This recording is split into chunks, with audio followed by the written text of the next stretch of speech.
Good evening from Broadcasting Scotland. I'm Effie Samara.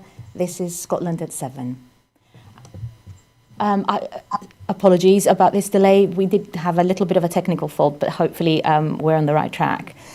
The first item today is the coronavirus update. As of 2 p.m. today in Scotland, there has been a total of 6,091 Scottish tests. Of these, 5,864 tests were confirmed negative, 227 tests were positive. A third patient in Scotland has died from complications caused by the coronavirus COVID-19 infection. The UK figures, including Scotland, report that 56,221 people have been tested, of which 53,595 were confirmed negative and 2,626 were confirmed positive. 104 patients who tested positive for COVID-19 have sadly died from their illness. Schools and nurseries are expected to close to pupils from the end of this week, the First Minister has announced. The Scottish Government is working closely with local authorities to mitigate the impact on three groups as a priority: vulnerable pupils and those receiving free school meals, pupils undertaking coursework and preparing for exams, key workers including doctors, nurses and emergency service workers who have children. The Education Secretary will detail to Parliament on Thursday the measures being put in place to address key questions that parents and pupils have. First Minister Nicola Sturgeon said, "This has been one of the hardest decisions we have faced so far as we tackle the coronavirus. SAGE, our expert scientific advisors, are examining new advice that is likely to tell us to close schools. We also know more, and more schools are approaching a point where they have lost too many staff to continue as normal. At this stage, I cannot promise schools and nurseries will reopen after the Easter breaks. There will require to be a lot of local flexibility, and we are working closely with local authorities to put those arrangements in place. Teachers, school staff and those in the nursery sector will have a vital role in the weeks ahead, and we will work with you to minimise the impact on all our young people's education and in particular the most vulnerable groups." Economy Secretary Fiona Hislop has addressed the Scottish Parliament on the economic impact of COVID-19 in Scotland. In her statement, she warned that as a result of coronavirus, the Scottish economy is facing an immediate collapse in demand. She outlined the actions being taken by the Scottish Government to support businesses, including a package of measures worth £2.2 billion from the 1st of April. A full year's 100% non-domestic rates relief for retail, hospitality and tourism, £10,000 grants for small businesses in receipt of the Small Business Bonus Scheme or Rural Relief, £25,000 grants for hospitality, leisure and retail properties with a rateable value between £18,000 and £51,000. 1.6% relief for all properties, effectively freezing the poundage rate next year. First Minister to convene an emergency meeting of the Financial Services Advisory Board, urging local authorities to relax planning rules to allow pubs and restaurants to operate temporarily as takeaways, extending the go-live date for the deposit return scheme to July 2022, halting the introduction of the visitor levy bill, and I understand there will be a video now on this.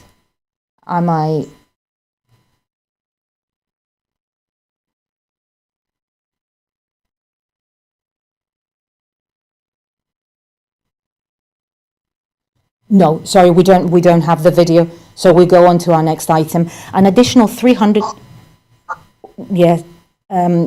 350 million will go to those most affected by the coronavirus pandemic, Community Secretary Eileen Campbell has announced. The funding will be made available to councils, charities, businesses and community groups and designed to be flexible, cutting down on red tape to enable them to respond swiftly and according to local need for people impacted economically or through reduced contact with society, including anyone struggling to access food.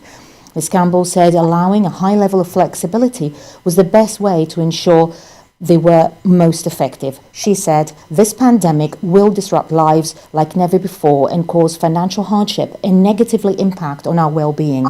Be assured, however, that protecting and supporting people during these unparalleled times is the absolute focus of this government. Our funding package will be focused on delivery, not bureaucracy or red tape. Local authorities, local businesses, community groups and the third sector know and understand the support needs of their communities the best. Where people and organisations have solutions or ideas, I want to hear from them. Unless we work with local partners, the impact of our investment will not be felt by those that need it most. So my message today is, if we can help you to help the people of Scotland, then we will." The SNP has called for the UK government to introduce an emergency universal basic income to protect people's incomes in the face of the coronavirus crisis. Speaking at Prime Minister's question, Ian Blackford MP said the UK government must now deliver a wide-ranging financial package for people to enable people to support their families, pay their bills and keep a roof over their heads. The SNP Westminster leader said the UK government must learn the lessons of the 2008 financial crisis when banks were bailed out but ordinary people were not, and urged Boris Johnson to meet to discuss the proposals. The Prime Minister agreed to meet to discuss the proposal. Commenting, Mr Blackford MP said this is an unprecedented emergency and it requires an unprecedented response. Yesterday, the UK government announced a £330 billion financial package for business. Now, the UK government needs to announce a wide-ranging financial package for people. This must include an emergency universal basic income, using the current tax system to put thousands of pounds in people's pockets and ensure people can support their families. Thousands of people are already losing their jobs. Millions are facing the same threat. They need reassurance and support, and they need an income guarantee. In the last financial crisis, the banks were bailed out, but ordinary people were not. The UK government must not repeat history and leave families struggling to get by. We have, let me introduce our guest, Ronnie Cowan, MP for Inverclyde. Welcome, Mr. Cowan. Welcome to the programme. Hello. Now, we've had Ian Blackford make this suggestion today, a proposal to the Prime Minister. I understand you've been advocating basic income for a while. Could you tell us a little bit more about this? Yeah, I've been pursuing the interest in UBI for a number of years now. Back in September 2016, I was the first MP to ever bring a debate to the House of Commons on this subject. And it was interesting at the time, but we've got a slight difference here because what we're talking about because of the coronavirus is slightly different from what people have been talking about UBI on large. I think we've got to differentiate between the two of them.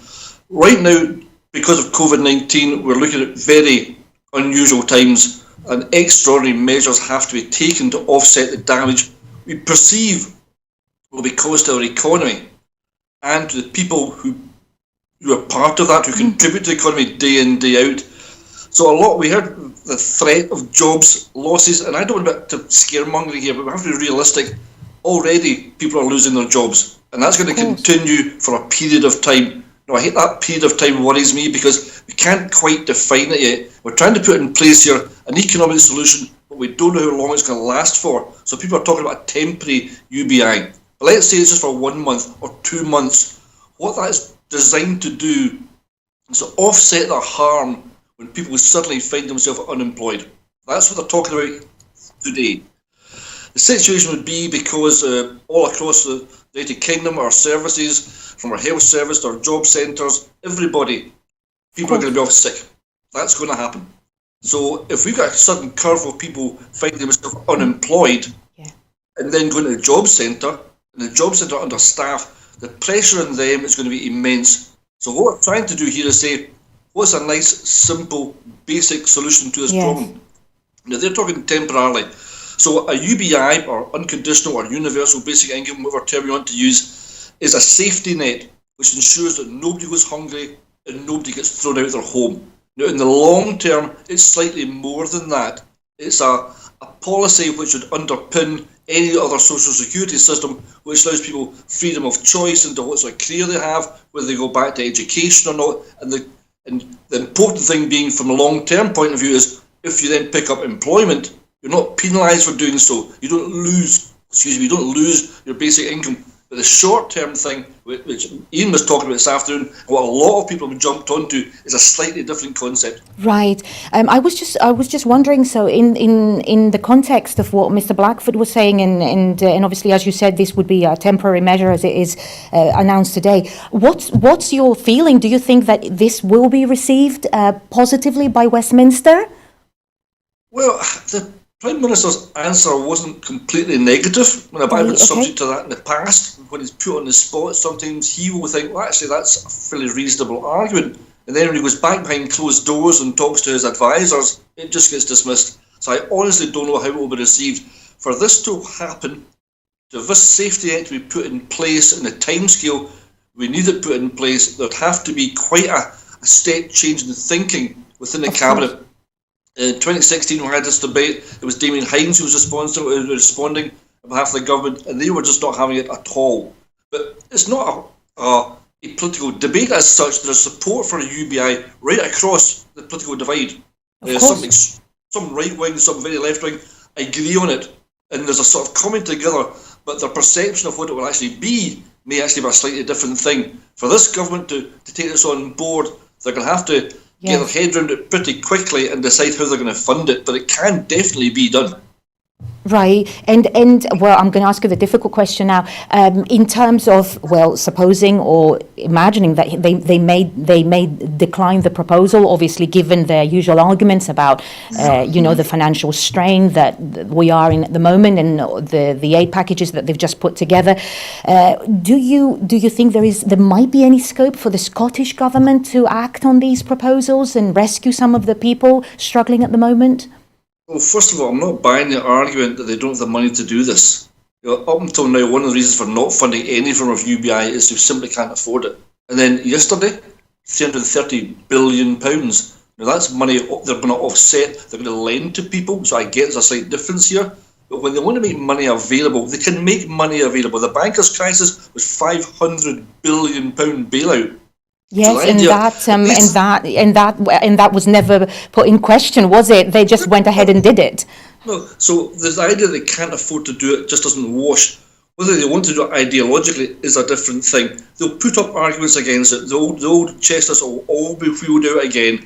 It causes inflation. It doesn't cause inflation. Not if you're paying through it by taxation.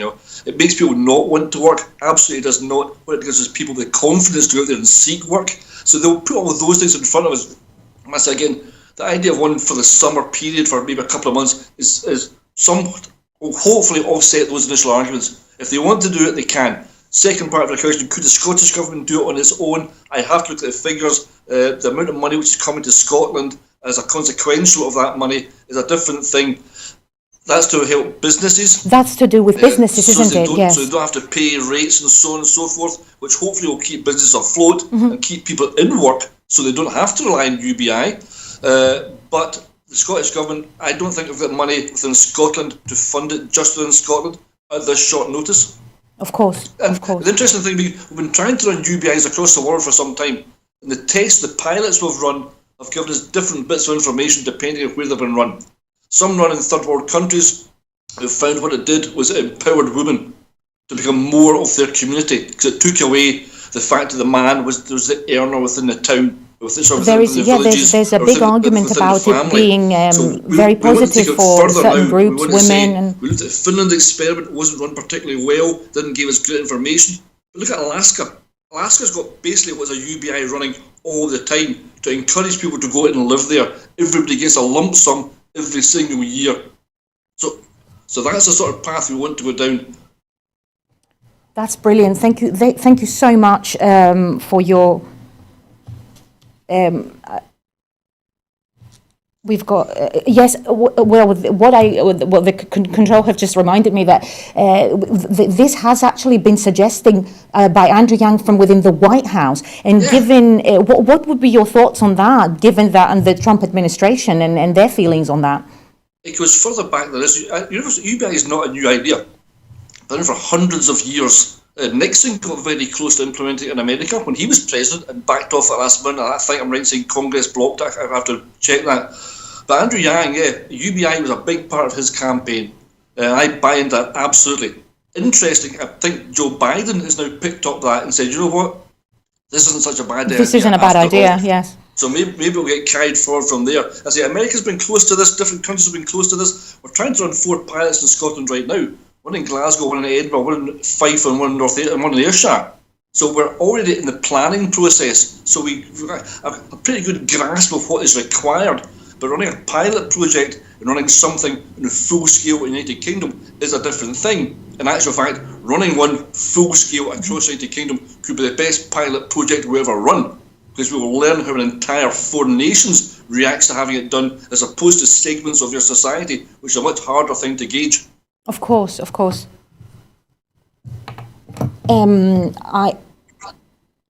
So do we have any figures, Mr. Cowan? How much would it be conceivably? I know it's not the easiest. And how much would it be for Scotland? Could you give me some figures, some approximation? It comes down to how much money you think people have to be given. The temporary thing, people are talking about £1,000 a month.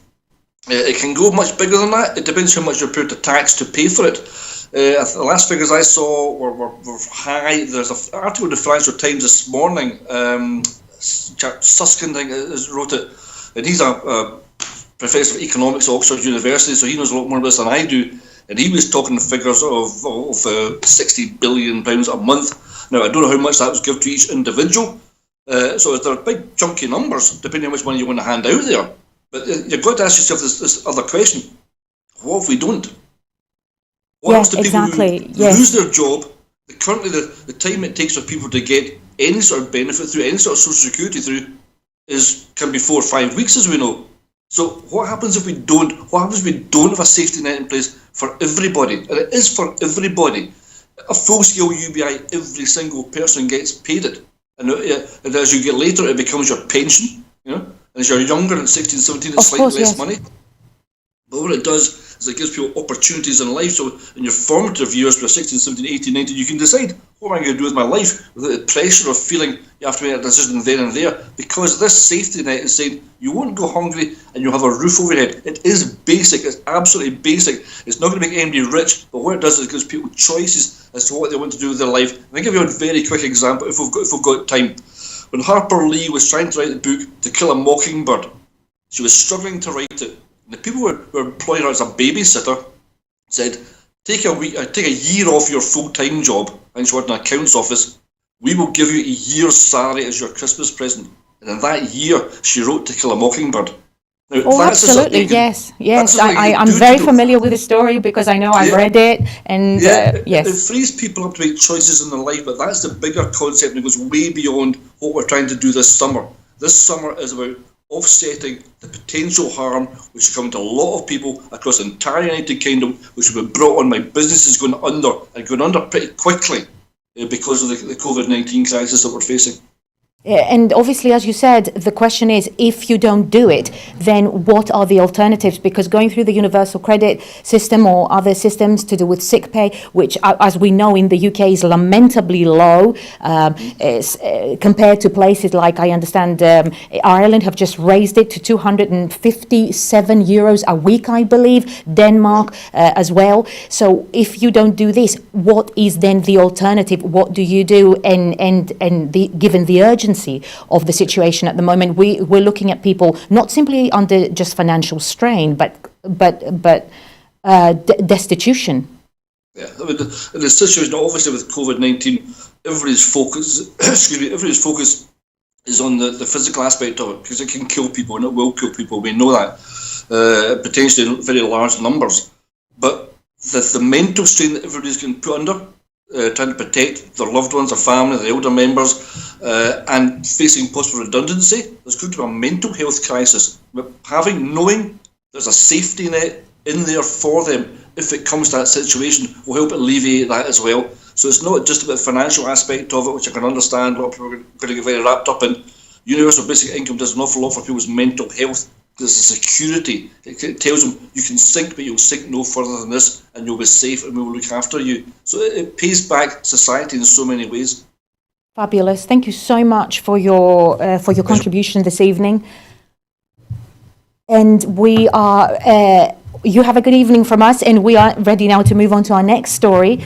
The British pound plunged to its lowest level in more than 3 decades on Wednesday, barring a flash crash in October 2016 as concerns about the economic impact of the coronavirus overshadowed any stimulus efforts by policymakers so far.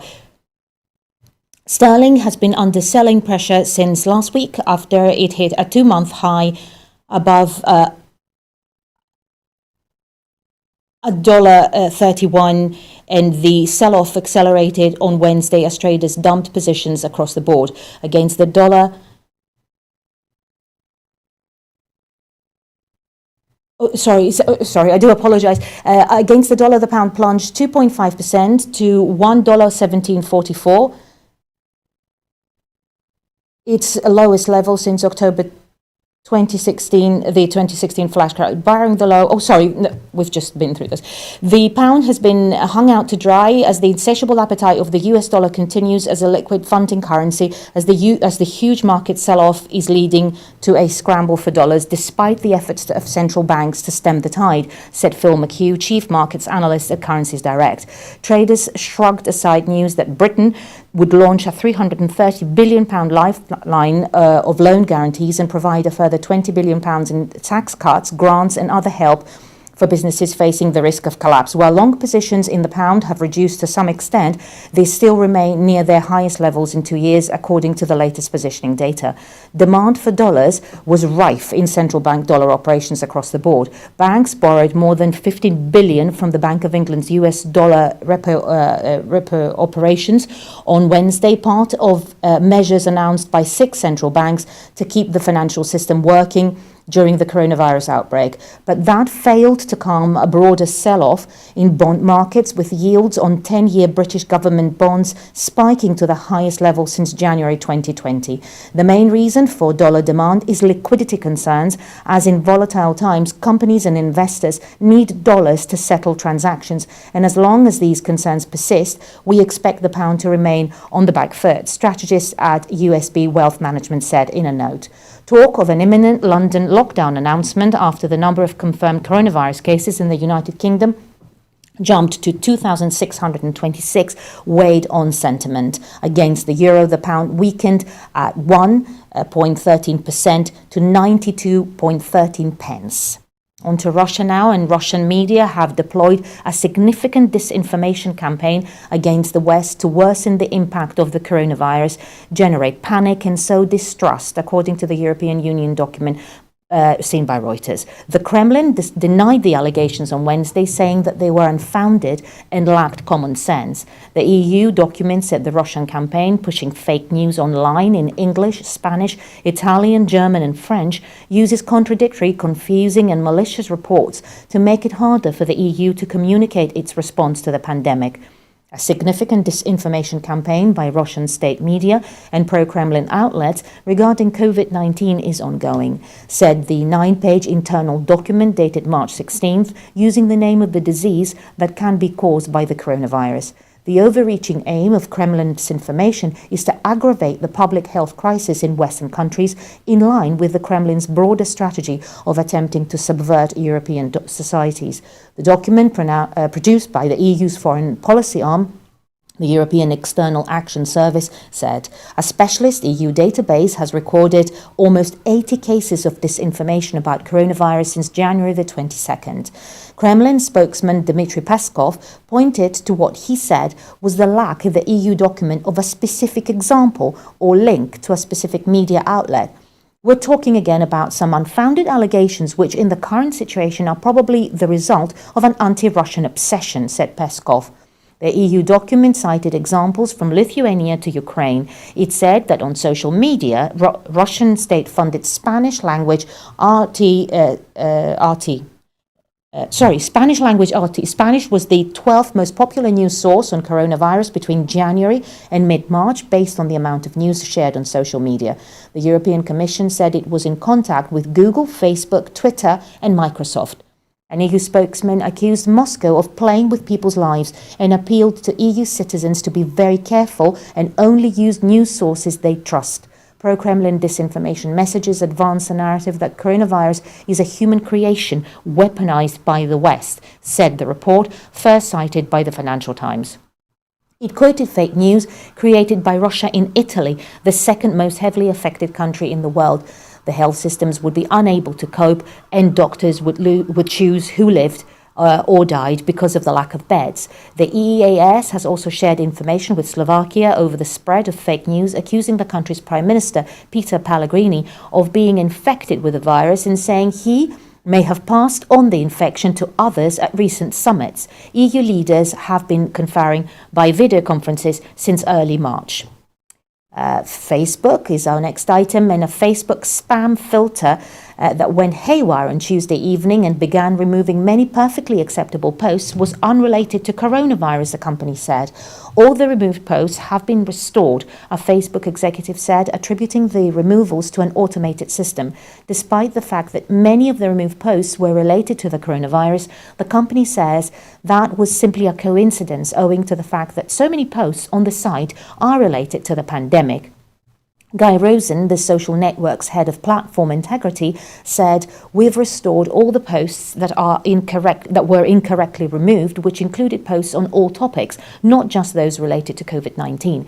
This was an issue with an automated system that removes links to abusive websites, but incorrectly removed a lot of other posts too."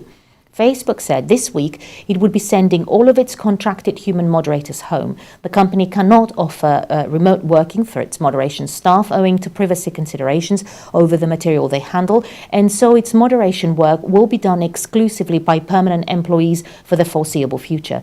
Facebook says the absence of human moderators was not related to the spam filter error, and it believes it is well prepared for moderating the site with a vastly reduced human workforce. Kang Jingjin, Facebook's head of health, said, "We believe the investments we've made over the past 3 years have prepared us for this situation. With fewer people available for human review, we'll continue to prioritize imminent harm and increase our reliance on proactive detection in other areas to remove violating content. We don't expect this to impact people using our platform in any noticeable way." Facebook is not only the only technology firm to have sent home its moderators. YouTube announced on Monday that it would be relying more on OWL to moderate videos in the future. Unlike Facebook, the video site did not commit to the change being invisible to users. Instead, it said more videos would be taken down as a result of the lack of human oversight. Normally, YouTube videos are flagged by an OWL and then sent to a human reviewer to confirm they should be taken down. But now videos will far more frequently be removed on the say of an OWL alone. The company says it will not be giving creators a permanent black mark or strike if their videos are taken down without human review, since it accepts that it will inevitably end up taking down some videos that may not violate policies. Coronavirus-related videos are booming on YouTube, including many that spread conspiracy theories. The company has limited the amount of coronavirus-related content that any individual moderator has to work on each day, one moderator said. In order to protect workers' mental health, YouTube has been contacted for comment. While platforms such as YouTube and Facebook have cut moderation capacity, they still maintain the ability to remove misinformation from their sites. Other platforms, from encrypted chat services such as WhatsApp and Telegram to legacy systems including email and SMS messages, are virtually unmoderated and appear to have become the primary vector through which misinformation is spread. One video that went viral on WhatsApp, for instance, purported to show violence and panic in an Aldi in the Netherlands. In fact, according to researchers at the open source intelligence group Bellingcat, it was a video of an unrelated crush in Germany in 2011 that had been miscaptioned on TikTok and then spread further on the messaging service. On Wednesday, WhatsApp announced its own attempt to fight misinformation, including an information hub that aims to provide simple, actionable guidance for health workers, educators, community leaders, non-profits, local governments and local businesses that rely on WhatsApp to communicate. It also announced a $1 million donation to the Poynter Institute's international fact-checking network, which funds fact-checking efforts around the world. We know that our users are reaching out on WhatsApp more than ever at this time of crisis, whether it's to friends and loved ones, doctors to patients, or teachers to students. We wanted to provide a simple resource that can help connect people at this time, said Will Cathcart, the head of WhatsApp.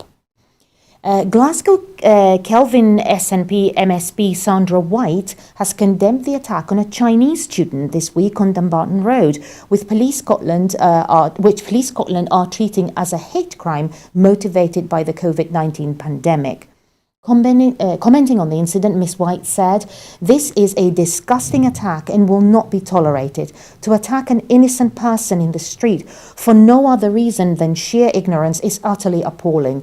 Hate crime is unacceptable in modern-day Scotland. This is a time when we need to be supporting each other, not attacking one another. I sincerely hope this is an isolated case and would encourage anyone who has been a victim of hate crime or anyone who has witnessed hate crime to report it to Police Scotland immediately." First Minister Nicola Sturgeon visited a vital helpline for older people that is handling COVID-19 inquiries ahead of confirmation of a package of support for people, communities, local authorities and the third sector as they face the impact of the virus. Community Secretary Eileen Campbell and Social Security Secretary Shirley Ann Somerville will set out details of a £350 million package of support to the Scottish Parliament this afternoon. Additional funding for the Age Scotland helpline was announced by the First Minister as she met staff at the charity's Edinburgh offices. She highlighted the service as an example of the important role the third sector can play in mitigating the impact of COVID-19. The extra £80,000 being provided by the Scottish Government will cover new equipment, allow staff to work from home and help increase the helpline's capacity from about 100 calls a day to approximately 1,500. The First Minister said, "In these challenging times when we are all faced with a pandemic, to which older people are especially vulnerable, Age Scotland's helpline is providing an invaluable service, as older people are advised to reduce their social contacts to protect themselves from COVID-19. The staff here in Edinburgh are a lifeline to those seeking practical advice or just a friendly chat." I'm delighted that with this extra funding, the Scottish Government will help make the service available to many more people. Brian Sloan, Age Scotland's Chief Executive, said, "This is a concerning time for many older people and it is important that they have access to the most up-to-date and trustworthy information and advice as Scotland adapts to COVID-19. We are delighted that the Scottish Government are making a further investment in the Age Scotland helpline so that we can scale up our efforts to provide information, friendship and advice to older people, their families and carers at this critical time. This will also help us increase the number of friendship calls we make to older people across Scotland who may have no one else to talk to as they socially distance themselves, providing them reassurance and a friendly chat." And on to some good news now. Scotland's GDP grew by 0.2% in real terms during the fourth quarter of 2019, covering the period October to December. The UK quarterly GDP remained flat at 0%. This release includes data up to December 2019 and is not affected by the current COVID-19 situation. Economy Secretary Fiona Hislop said the growth in the economy in 2019, although modest, is welcome. However, we are living in unprecedented times, and I'm acutely aware that COVID-19 is already having challenging implications for businesses the length and breadth of the country. That is why we have moved quickly to provide a £320 million package of support for the business community. I would also strongly encourage businesses to contact the COVID-19 helpline 0300 303 0660 that answers questions relating to the economic impact of the virus. Businesses receiving support are being encouraged to operate with fair work principles, including supporting staff to self-isolate when they need to and if they have caring responsibilities. I have already met with business organisations in the STUC. A number of the issues that are to be addressed can be supported by the Scottish Government, but having spoken to Alok Sharma, the UK Secretary for State for Business, Energy and Industrial Strategy, it needs to be understood that this will require a coordinated global and UK-wide level response to deal with the economic impact this will have. Gaelic Family Lifestyle Handbooks is our next item, and the Moray Language Centre have created a range of 6 linked handbooks which will take an adult, their children, from a baby through to adulthood, through the journey of starting as complete non-Gaelic speakers, arriving at the other end with the whole family, not only fluent in Gaelic, but also living and enjoying a rich and rewarding Gaelic lifestyle. Notwithstanding, besides a family unit, this set of handbooks offers a wide range of other clients groups consisting of young single adults, couples in a settled relationship, others considering parenthood, prospective parents, expectant parents, parents with young children, grandparents, relatives, friends, etc. The same opportunities for living a comprehensive Gaelic lifestyle, albeit now or at some time in the future. In addition to the above, it has been decided upon that later this year, a You Need to Know for Living a Gaelic Family Lifestyle themed training course, plus information days, will be available to all comers. Another area of growing interest has an international dimension, whereupon interested people based in Canada and the Far East have acquired sets and the handbooks and are now reading, digesting and using the materials. From this, we expect blogs, reports and articles from them over the coming year. Such valuable insights and comments will help enhance and enrich the work. That's it from us for tonight. Thank you so much for watching. Apologies for the slight interruptions there. That was probably all my fault. As you know, I am a beginner here. Please support Broadcasting Scotland if you can. We would love your support. It's only £5 a month if you're able to do this, and if not, obviously we are very, very aware that times are very hard and some people won't be able to do this, but please support us through other ways. Link up with us, Twitter, Facebook, or if you would like to volunteer in any capacity, please do let us know. That will be all from us for tonight. We are back tomorrow. Thank you very much for watching.